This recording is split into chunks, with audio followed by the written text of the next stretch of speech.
Hojik chathariba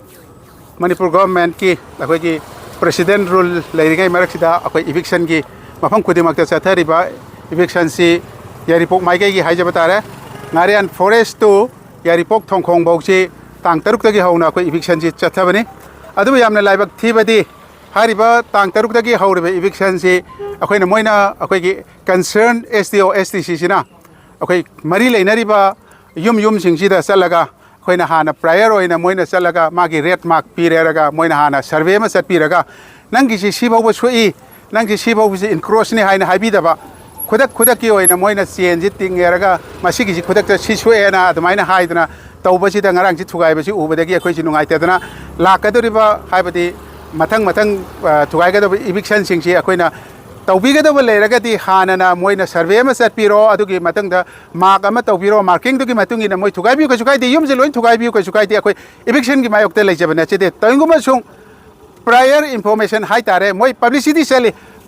chat pe du aware oidi kai gi noida aigi shoi ba publicity chat pe du na aigi shoi ba yumsa si ba shoi ha ba se publicity chat pe du na di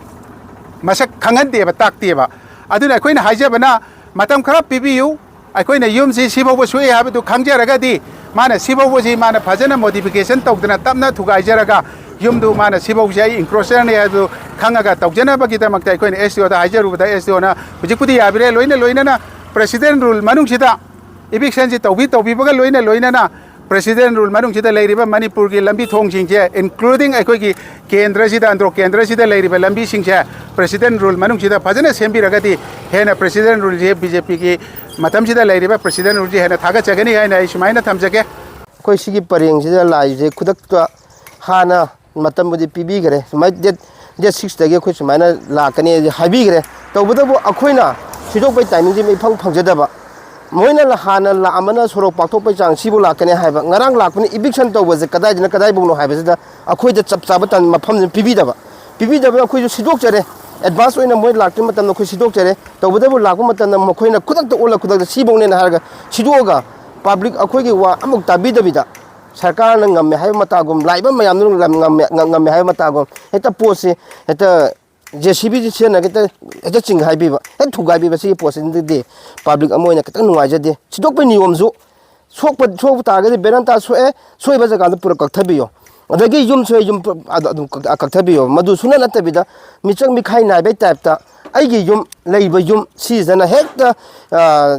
कदोंगमने high मतागुम हेक्ता